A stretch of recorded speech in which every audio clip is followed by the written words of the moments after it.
이번 영상은 김창곤 교수님의 저서 빗살무늬 토기의 비밀을 바탕으로 만들었습니다. 신석기 시대에 제작된 토기들을 살펴보면 점과 선의 난해한 장식들로 꾸며져 있는데 서구 사학자들은 그 의미를 정확하게 파악하지 못하여 기하학적 추상무늬라고 이름 붙였죠. 이러한 추상무늬는 한반도의 빗살무늬 토기를 비롯하여 중국 흑룡화, 일본 조몬, 태국 반치앙, 스페인 발렌시아, 핀란드, 이라크 사마란, 이집트 납타 플라야, 멕시코 올멕, 페루의 차빈 토기까지 전혀 다른 대륙의 문화권임에도 놀라울 만큼 유사한 패턴을 보여줍니다. 토기에 새겨진 무늬들은 문자 대신 사용된 일종의 원시적 그림 기호 체계로 어떠한 의도와 상징성을 가지고 있음이 분명하죠. 신석기인들이 표현하고자 했던 세계관을 이해한다면 우리는 추상무늬가 사실 자연의 모습을 있는 그대로 묘사한 구상미술에 가까움을 깨닫게 될 것입니다. 신석기 시대의 가장 혁신적이고 대중적인 발명품은 흙을 빚어 만든 토기였습니다. 사람들은 토기 덕분에 더 이상 힘들게 돌을 갈아 그릇과 항아리를 만들 필요가 없어졌죠. 토기는 가벼우면서도 내구성이 높고 음식을 보관하거나 끓일 때 사용하는 보편적 생활 도구였습니다. 토기 안에 음식을 끓임으로써 날것의 독성을 줄여주고 한결 부드러운 음식 섭취가 가능해졌습니다.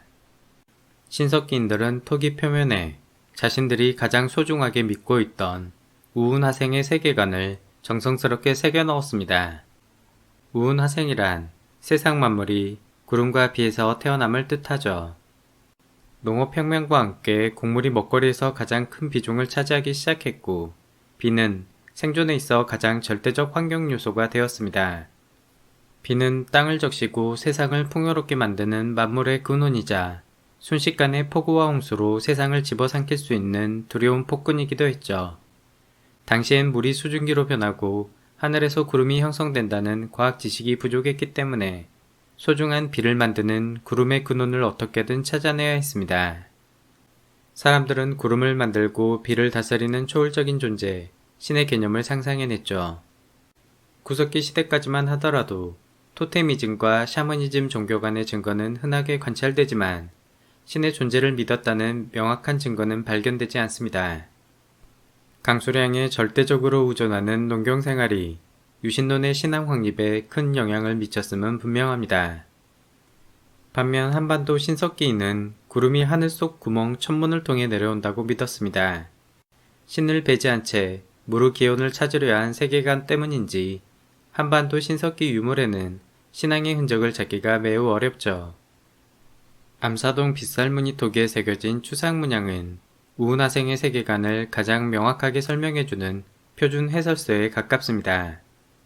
빗살무늬 토기를 자세히 살펴보면 크게 5개의 층으로 구분됩니다.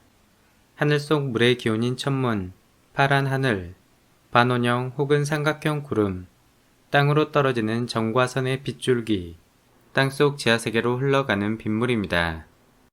빗살무늬가 태양의 빗살을 표현하고 있다는 과거 모 교수님의 주장은 완전히 엉뚱한 해석이라 말할 수 있습니다. 토기의 밑굽은 물 위에서 아래로 흘러가는 형태로 토기를 엎어놓고 태양 빗살을 새겨 넣었다는 주장은 이치에 맞지 않죠. 하늘 위에 물이 흘러나오는 원천인 천문이 있다면 땅에는 빗물이 흘러들어가는 지하세계, 귀어가 존재합니다. 귀어란 밑바닥이 없는 바다의 심연으로 고대인들은 귀어 덕분에 강물이 계속 흘러들어가지만 바닷물이 넘치지 않고 일정하게 유지된다고 믿었습니다. 청동기 시대에는 토기 입구 상단에 구멍들이 일정 간격으로 찍혀있는 곡렬문 토기가 유행했으며 핀란드의 신석기 그릇과 영국 펜게이트 그릇 상단에도 비슷한 구멍 무늬가 확인됩니다. 이 구멍들이 하늘 속 물의 원천인 천문을 표현하고 있음을 쉽게 짐작할 수 있죠. 천문과 귀어는 물의 시작과 끝으로 신석기 세계관의 알파와 오메가라 말할 수 있습니다. 천문의 개념을 대입하면 전남 영산강과 경남 낙동강 주변에서 주로 발견되는 독특한 구멍단지의 의미가 한눈에 파악됩니다. 중국 육서통의 숫자는 하늘 속 물, 파란 하늘, 구름과 비, 땅속으로 스며드는 물의 모습을 빗살무늬 토기와 동일한 방식으로 표현하고 있습니다. 또한 각골 문자에서 산과 하는 하늘 속 물, 하늘 아래 물의 모습을 나타낸 것으로 하늘천, 구름은, 비우, 비올령, 소리음과 같은 한자들 모두 같은 원리가 적용된 상형 문자입니다. 우은화생 사상은 청동기 및 철기시대의 술품까지 전통이 그대로 이어지며 신라의 도장무늬 뼈 항아리, 고려 국화 무늬 청자 대접에서도 천문과 구름, 비의 형상이 확인되죠. 고구려 기화에서 정중앙 원형 디스크는 구름의 기원인 천문을, 회오리 문양은 구름을 표현하고 있으며 또 다른 종류의 회오리 및 동굴 문양들 또한 천문과 구름 패턴에서 기원한 것임을 알 수 있습니다. 중국 양사오토기에서 동시모는 천문을, 회오리는 비구름이 형성되는 과정을 형상화하며 미국 아칸소의 신석기 그릇 또한 동일한 의미를 갖습니다. 이처럼 서로 다른 대륙의 문화권에서 비슷한 무늬 패턴이 나올 수밖에 없는 이유는 어린이들이 풍경을 모두 비슷한 방식으로 그리듯 표현력의 한계가 뚜렷하기 때문입니다.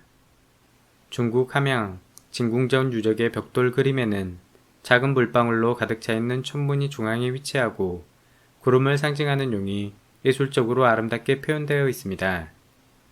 예로부터 용은 동서고금을 막론하고 구름과 물을 상징하는 신령한 동물로 여겨졌으며 여의주는 아마도 천문에서 기원한 것으로 생각됩니다.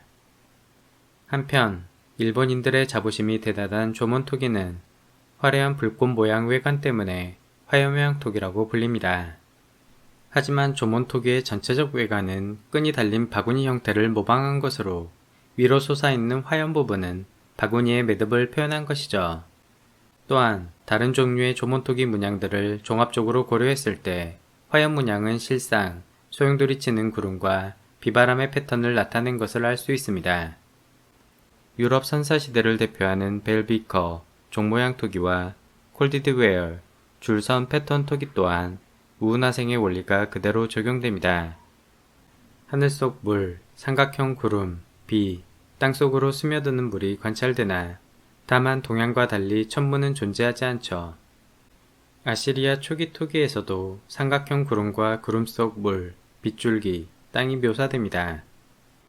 이집트 선사 토기의 경우 강수량보다는 나일강 범람이 더 중요했기 때문에 선박과 동물들이 주로 강조되지만 토기 상단에 구름과 비는 동일하게 그려져 있습니다. 그리스 항아리 암포라는 회전하는 사각형의 뇌문, 미엔더 문양이 특징적으로 이는 소용돌이 구름을 도식적으로 변화시킨 패턴입니다. 이러한 지로프트 문화의 신비로운 돌가방은 우은화생 세계관을 좀 더 고차원적인 방식으로 표현하고 있습니다. 핸드백의 천장은 둥근 하늘을, 사각형은 땅을 상징합니다. 한쪽 면은 온통 구름과 비로 덮여 있고 다른 면에는 대추 야자나무 및 정갈과 같은 생명체의 본성을 나타내고 있죠. 반원형 구름에서 떨어지는 비는 지구라트 신전과 도시를 적셔주며 쌍사자와 정갈, 새가 세상의 풍요로움을 노래합니다. 용과 유사한 두 마리의 뱀은 물을 잔뜩 머금고 있는 구름을 상징하죠. 이렇듯 지로프트 돌가망의 진정한 의미는 클라우드백, 구름 가방이라 말할 수 있습니다. 마찬가지로 아프가니스탄의 박트리아 인물 조각상에서 몸통에 새겨진 삼각형과 물결 무늬는 구름을, 빗금은 비를 상징합니다. 아시리아의 거대하고 위험 넘치는 부조 벽화에서 몸풀 모자를 쓴 정보광 아수르바니팔 2세는 활과 대접을 들고 있으며 수행원 2명이 옆에서 왕을 보좌하고 있습니다. 가장 좌측에는 독수리 날개를 가진 반신반인 아칼루가 위치하며 오른손은 솔방울과 유사한 대추야자 숫꽃을, 왼손은 핸드백을 들고 서 있습니다. 벽화는 끊어져 있으나 다른 부조 작품과 연관지어 생각했을 때 생명의 나무 부조 작품이 옆에 이어져 있었을 것입니다. 수메르 신화에서 아칼루는 원래 물고기 거죽을 걸친 지혜의 전수자로 대홍수 때 인간의 조상 마누를 배에 태워 인류를 구원했다고 전해집니다.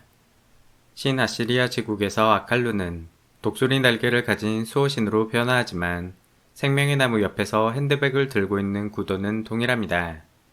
몇몇 학자들은 핸드백을 수메르 신화에서 묘사되는 지혜와 권능의 상징, 매를 표현한 것으로 추측하죠.